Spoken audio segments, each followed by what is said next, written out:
Hello and welcome to W S cube tech. मैं हूं BK Singh और आज की इस मैटलैब के वीडियो में हम देखने वाले हैं नेस्टेड सेल के बारे में। तो हमने ऑलरेडी वीडियो देख रखा है जिसके अंदर हमने सेल क्रिएट किया हुआ है। तो सेल के अंदर हमने मल्टीपल सेल्स क्रिएट किए थे। उस सेल्स के अंदर अगर मैं सेल को क्रिएट कर देता हूं तो उसे हम बोलते हैं नेस्टेड सेल, यानी एक सेल के अंदर दूसरा सेल।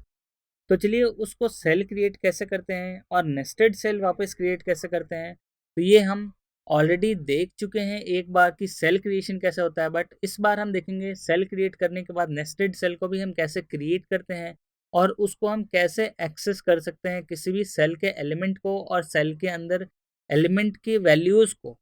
तो दोनों को हम कैसे एक्सेस कर सकते हैं। तो चलिए सबसे पहले एक हमें सेल को क्रिएट करना पड़ेगा। तो सेल को क्रिएट करने के लिए हम एक वेरिएबल ले लेते हैं, दैट इज सी। और सी के अंदर ही हम क्या करेंगे कि सेल क्रिएट कर देते हैं। तो सेल के लिए जो क्रिएशन का फंक्शन होता है वो होता है सिंपल सा कर्ली ब्रेसेस। तो जैसे ही हम कर्ली ब्रेसेस यूज़ करेंगे तो ये सेल का सिंबल हो जाएगा, यानी इसके अंदर अब हम जो भी टाइप करने वाले हैं वो सारा का सारा सेल टाइप होगा। तो चलिए मैं इसके अंदर वैल्यूज़ ले लेता हूँ 1 2 3 और इसी के अंदर कुछ टेक्स्ट भी ले लेता हूँ। तो इसको एज इट इज़ टेक्स्ट ही लिख देता हूँ और फिर इसी के अंदर मैं एक नेस्टेड सेल क्रिएट कर रहा हूँ, यानी वापस से एक सेल का सिंबल हमने लगा दिया और उसके अंदर वैल्यूज वापस 1 2 और 3 और हमने सेल को क्लोज कर दिया। फिर कॉमा लगा के वापस अगर हम न्यू लिखना चाहें तो न्यू टेक्स्ट फाइल है, तो न्यू टेक्स्ट लिख देते हैं। तो न्यू टेक्स्ट हमारे पास देखिए दो टेक्स्ट हैं, एक तो टेक्स्ट और न्यू टेक्स्ट, और वो सेल के अंदर है। और ये जो है हमारा, ये इसको बोलते हैं नेस्टेड सेल, क्योंकि हमने बड़े सेल वाले के अंदर वापस से एक छोटा सेल क्रिएट किया है। तो चलिए मैं इसको रन करता हूँ एक बार। तो जैसे ही एंटर करूँगा तो यहाँ पे देख सकते हैं आप, यहाँ पे जो सेल एलिमेंट है हमारे पास 1 2 3, उसके बाद हमारे पास टेक्स्ट आया, उसके बाद हमारे पास ये नेस्टेड सेल। तो इसकी जो वैल्यूज़ है वो शो नहीं होगी, बट ये हमारे पास 1 क्रॉस 3 सेल ही शो होगा। उसके बाद हमारे पास न्यू टेक्स्ट हमने एंटर किया तो ये भी as a new text single quote के अंदर हमारे पास आ जाएगा। तो इस तरीके से ये सारे सेल क्रिएट हो गए। बट सेल के अंदर ही हमारे पास ये देखिए 1 क्रॉस 3 का सेल है, तो इसको हम बोलते हैं नेस्टेड सेल। अब इसको हम एक्सेस कैसे करेंगे, अगर हम चाहें कि इंडिविजुअल इस एलिमेंट की वैल्यू को मुझे शो करना है, यानी 1 क्रॉस 3 सेल हो उसको शो करना है, तो इसके दो तरीके हैं। आइदर आप यहाँ पे जाएंगे वर्क स्पेस के अंदर, देखिए स्क्रीन के अंदर लेफ्ट बॉटम पे यहाँ पे लिखा हुआ है वर्क स्पेस। तो वर्क स्पेस के अंदर जाएंगे तो सी वेरिएबल है, उसके अंदर लिखा हुआ है 1 क्रॉस 6 सेल। तो इसके अंदर 1 रोज एंड 6 कॉलम का सेल है जिसके अंदर एक नेस्टेड सेल भी हमने लगा रखा है। तो इस पर अगर आप डबल क्लिक करेंगे इस सेल के ऊपर, तो डबल क्लिक करेंगे तो आपको देखिए यहाँ पे वेरिएबल्स शो हो जाएंगे। तो वेरिएबल्स के अंदर आप सारे वैल्यूज देख सकते हैं, जैसे 1 2 3 यहाँ पे शो हो रहा है, टेक्स्ट की जगह टेक्स्ट शो हो रहा है, लेकिन यहाँ पे 1 क्रॉस 3 की जगह 1 क्रॉस 3 सेल ही डिस्प्ले हो रहा है। तो अगर आप इस सेल पे डबल क्लिक करेंगे तो वापस इसके अंदर चले जाएंगे और इसके अंदर के वैल्यू को चेक कर पाएंगे। तो चलिए मैं यहाँ पे डबल क्लिक करता हूँ इसी सेल के ऊपर। तो जैसे डबल क्लिक किया आप देखिए 1 2 3, यानी कि C1 5 1 रो और 5 कॉलम के अंदर हमारा 1 क्रॉस 3 का सेल वैल्यूज असाइंड है, वो देख सकते हैं वो क्या है 1 2 एंड 3।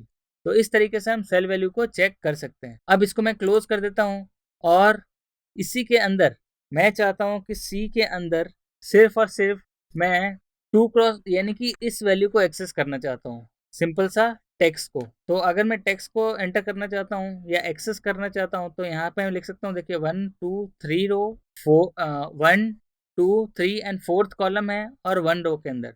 तो 1 4 करूँगा तो हमारे पास टेक्स्ट आ जाना चाहिए। तो इसके लिए जो एक्सेस करने का तरीका है, आप सेल लिखेंगे, उसके बाद 1 कॉमा, अगर मैं 4 लिखता हूँ और फिर एंटर करता हूँ तो आप देखिए टेक्स्ट लिखा हुआ आ गया।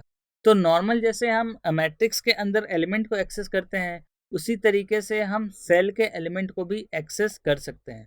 बट अब देखिए ये पूरा का पूरा टेक्स्ट है, टेक्स्ट के अंदर भी अगर मैं individual element T E X T access करना चाहूँ तो वो भी हम कर सकते हैं।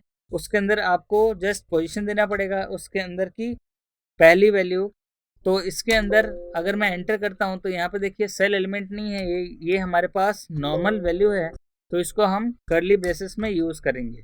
तो जैसे ही कर्ली ब्रेसेस में यूज किया तो आप देखेंगे C1,4 हमारा टेक्स्ट था और उसके अंदर जो पहली वैल्यू थी वो हमारी T थी, तो वो T एक्सेस हो गया। तो इस तरीके से सेल के इंडिविजुअल एलिमेंट को भी हम एक्सेस कर सकते हैं। उसी तरीके से अब यहाँ पे देखिए कर्ली ब्रेसेस यूज करने का मतलब सेल के अंदर की सेल वैल्यू एक्सेस करना है, जो कि यहाँ पे अवेलेबल नहीं है, ये तो ऑलरेडी इस सेल के अंदर ही है। ये आगे हमारे पास नेस्टेड सेल, तो इसके अंदर हम वो चीज एक्सेस कर सकते हैं। तो 1 रो और 5th कॉलम के अंदर अगर मैं एंटर करूं तो यहाँ पे देखिए जो पहली वैल्यू आ जाएगी वो 1 आ जाएगी। लेकिन अगर इसी के अंदर कर्ली ब्रेसेस का यूज करता हूँ और फिर एंटर करता हूं तो यहाँ पे देखिए सेल वैल्यू नहीं है, ये सेल के एलिमेंट के अंदर की जो वैल्यू है वो डिस्प्ले हो गया, जो हमारे पास 1 था।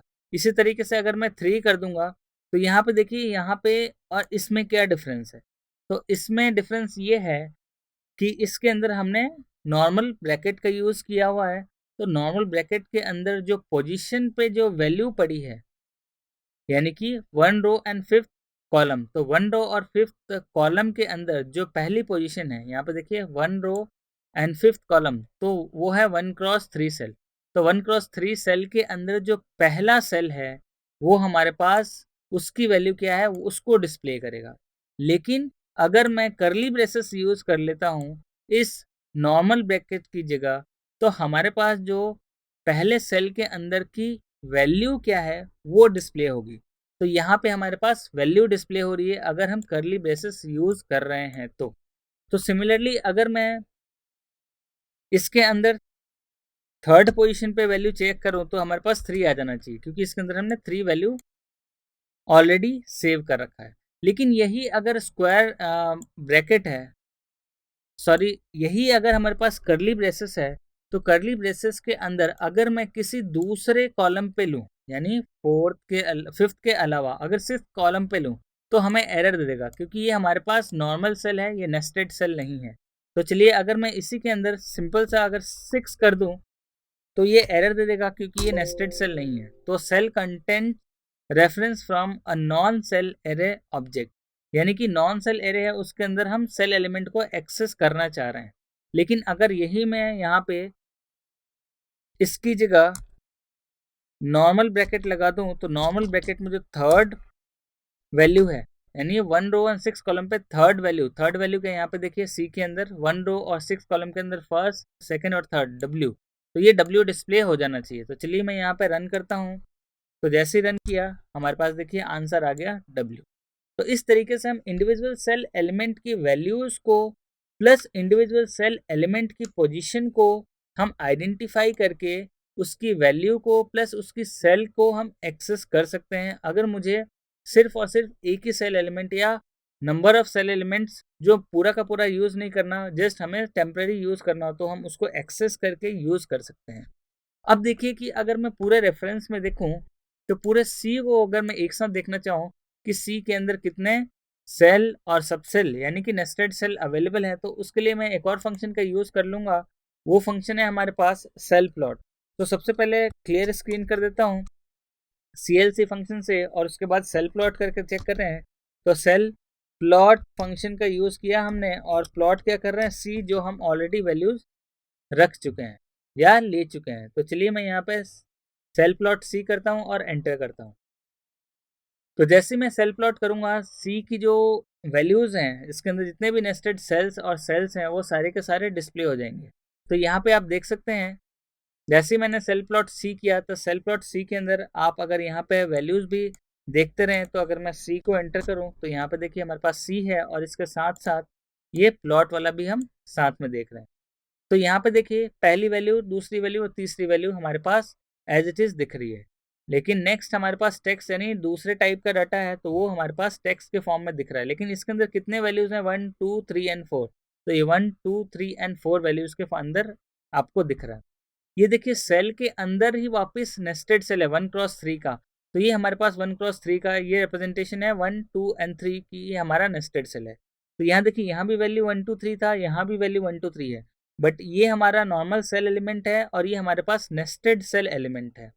उसी तरीके से आप यहाँ देखेंगे न्यू टेक्स्ट, ये भी हमारे पास टेक्स्ट फाइल ही है बट ये भी हमारा सेल के अंदर ही है। तो यहाँ पे देखिए इसके अंदर कितने वैल्यूज हैं, 1 2 3 4 5 6 एंड 7। तो हमारे पास इस तरीके से 1 2 3 4 5 6 एंड 7, तो 7 कॉलम बना हुआ आ गया। तो जब हम इसको एक्सेस करते हैं वन बाई वन करके यूजिंग नॉर्मल ब्रैकेट, तो हमारे पास इसको एक्सेस कर सकते हैं। इसके अंदर भी अगर हम नॉर्मल ब्रैकेट यूज करेंगे तो सेल एलिमेंट डिस्प्ले होगा, और अगर हम करली ब्रेसेस यूज करते हैं तो सेल की वैल्यू डिस्प्ले होगी। तो ये ध्यान रखना है सेल एलिमेंट और सेल वैल्यू में। तो सेल एलिमेंट के अंदर पोजीशन ऑफ सेल एक्सेस होगी और सेल वैल्यू के अंदर इसके अंदर जो वैल्यूज अवेलेबल है उसको हम एक्सेस कर सकते हैं। तो ये था यूज हमारा सेल और नेस्टेड सेल का, और इसको हम प्लॉट कैसे करते हैं वो भी देख सकते हैं। तो डिफरेंट डिफरेंट टाइप के सेल क्रिएट करके आप चाहें तो चेक कर सकते हैं कि किस टाइप का डिस्प्ले आ रहा है अलग अलग वैल्यूज़ के लिए। तो चलिए इस वीडियो में इतना ही रखते हैं, मिलते हैं अगले वीडियो में कुछ और टॉपिक्स के साथ। तब तक के लिए थैंक यू।